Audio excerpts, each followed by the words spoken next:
We, the people of India, having solemnly resolved to constitute India into a sovereign, socialist, secular, democratic republic, and secure all its citizens. Justice, social, economic, and political. Liberty of thought, expression, belief, faith, and worship.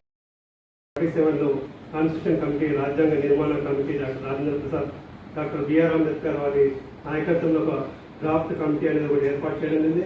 2 సంవత్సరాలుగా ఏదైతే draft committee అనేక rules, ఏదైతే British country, England కావచ్చు, America కావచ్చు, అనేక దేశాల్లో ఉండే ఏదైతే రిటర్న్ కాన్స్టిట్యూషన్ ఏదైతే రాజ్యాంగ నిర్మితం ఏదైతే ఉందో, రైటింగ్లో ఉన్నట్టు అవన్నీ పరిశీలించిన తర్వాత మన దేశంలో ఉన్నటువంటి అనేక రకాల మతాలు కావచ్చు, భాషలు కావచ్చు, ప్రాంతాలు కావచ్చు, వాటన్నిటికీ అనుగుణంగా డెమోక్రసీలో అందరూ ఒక విధంగా పోవాలని చెప్పే ఉద్దేశంతో ఇవాళ ఒక రాజ్యాంగాన్ని నిర్మాణం చేయడం జరిగింది.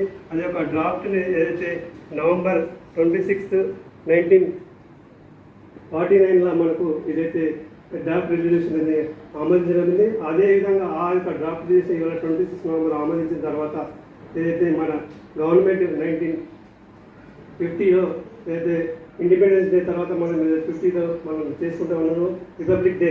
కాన్స్టిట్యూషన్ ఏదైతే ఇంప్లిమెంటేషన్ చేసిందో 26 జనవరి, ఆ తర్వాత దాన్ని మనం ఏదైతే డెమోక్రసీలో ఇంప్లిమెంటేషన్ చేయడం జరిగింది.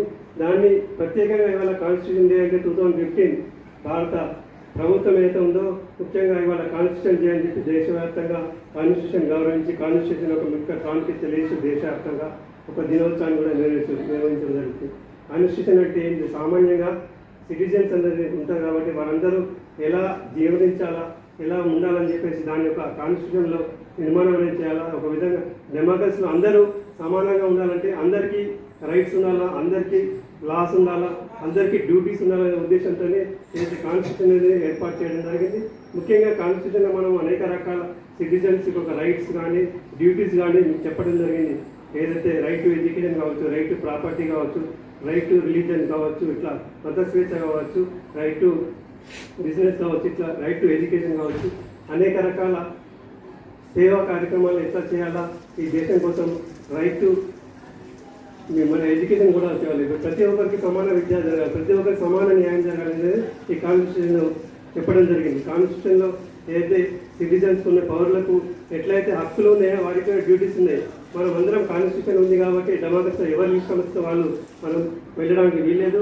మనకున్న ఫ్రీడమ్ ఎట్లా అంటే మనము ఫ్రీడమ్ ఆఫ్ స్పీచ్ అంటున్నాం. ఫ్రీడమ్ ఆఫ్ స్పీచ్ అనగానే మనం ఇష్టం నుంచి మాట్లాడడానికి వీల్లేదు. మనం కూడా మన యొక్క వేరే ఒక రైట్స్, వారి యొక్క విధానాలకు వారి యొక్క భంగం కలగకుండా మనకు వెళ్ళడమే ఒక మనకు డ్యూటీ కూడా ఈ కాన్స్టిట్యూషన్లో చెప్పడం జరిగింది.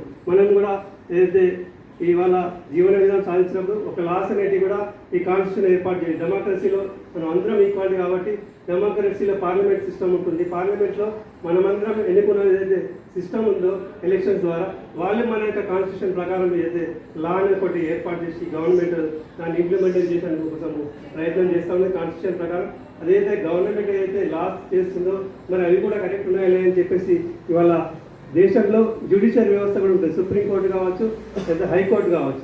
ఏదైతే సిటిజన్స్ ఏదైతే రైట్స్ ఉంటాయో ఏదైతే అవి ఇంప్లిమెంట్ అవుతున్నా లేదా ఆ డ్యూటీస్ చేస్తున్నా లేదా దాన్ని రివ్యూ చేయడం కోసము కాన్స్టిట్యూషన్ కోర్ట్స్ కూడా మనకు హైకోర్టు లెవెల్ కావచ్చు, సుప్రీంకోర్టు లెవెల్ అవి కూడా మనము గవర్నమెంట్ ఏ డిసిషన్ తీసుకున్నా డెమోక్రసీలో వాడిని రివ్యూ చేసి అది మరి కాన్స్టిట్యూషన్ ప్రకారం ఉన్నదా లేదా అని కూడా ఇవాళ చెప్పడం జరుగుతుంది. ముఖ్యంగా ఈ కాన్స్టిట్యూషన్ అనేది మన యొక్క డెమోక్రసీలో ప్రాముఖ్యత ఉంటుంది కాబట్టి మనం అందరం కూడా కాన్స్టిట్యూషన్ ఏదైతే ఉందో దానికి ఆధారంగా మనకి ఏదైతే రైట్స్ ఇవ్వడం జరిగింది, సిటిజన్ రైట్స్ ఎట్లా ఉన్నాయి, ఫ్రీడమ్ ఆఫ్ స్పీచ్ అనుకున్నాం, ఎడ్యుకేషన్ కావచ్చు, రైట్ ప్రాపర్టీ కావచ్చు, ఏదైతే రిలీజన్ మత స్వాతంత్రం కావచ్చు, ఈ దేశం కోసం దాని యొక్క డ్యూటీస్ మనం ఈ దేశం పట్ల గౌరవంగా ఉండాలి, ఈ దేశం పట్ల భక్తిగా ఉండాలా, ఈ దేశం యొక్క సావర్ణిత కాపాడడం కోసము మన యొక్క డ్యూటీస్ కూడా ఇవాళ అందరికీ దాంట్లో మన కాన్స్టిట్యూషన్ చెప్పడం జరిగింది.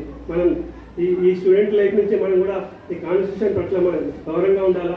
ఏదైతే సిటిజన్గా ఈ దేశంలో సిటిజన్స్ నేటి విద్యార్థులు రేపటి ఇవాళ స్టూడెంట్స్ రేపటి సిటిజన్స్గా మారుతారు కాబట్టి మనం అందరం కూడా ఏదైతే కాన్స్టిట్యూషన్ స్ఫూర్తి ఏదైతే ఉందో డెమోక్రసీని దాని అనుగుణంగా ఇవాళ విద్యార్థులందరూ కూడా ఏదైతే మనం ముందుకు రావాలా, లేదా బాబాసాహెబ్ అంబేద్కర్ కావచ్చు, రాజేంద్ర ప్రసాద్ కావచ్చు, ఇవాళ డెమోక్రసీలో వారి యొక్క కాన్స్టిట్యూషన్ని ప్రపంచంలో అత్యంత ఉన్నతమైన కాన్స్టిట్యూషన్ ఏదైనా ఉందంటే ఇండియన్ కాన్స్టిట్యూషన్ ఇది. భారతదేశ కాన్స్టిట్యూషన్ ప్రపంచ డెమోక్రసీలో గొప్పమైన కాన్స్టిట్యూషన్. అన్ని రకాల ఏదైతే రైట్స్ ఉన్నాయి వాటి యొక్క డ్యూటీస్ కూడా చెప్పడం జరిగింది. ఎక్కడ లేదు, ఏ కంట్రీలో కూడా లేదు. కాబట్టి మనం కూడా ఈ దేశం పట్ల ఈ ప్రాంతం పట్ల మనం గౌరవంగా ఉండాలి. దేశభక్తితో ఇవాళ దేశం అభివృద్ధి కోసం మనమందరము కృషి, మనవంతుగా మనం కాన్స్టిట్యూషన్ గౌరవించి మనం దాన్ని ముందుకు తీసుకెళ్లే ప్రయత్నం చేయవలసిందని అందరికీ విజ్ఞప్తి చేసి ఈ అవకాశం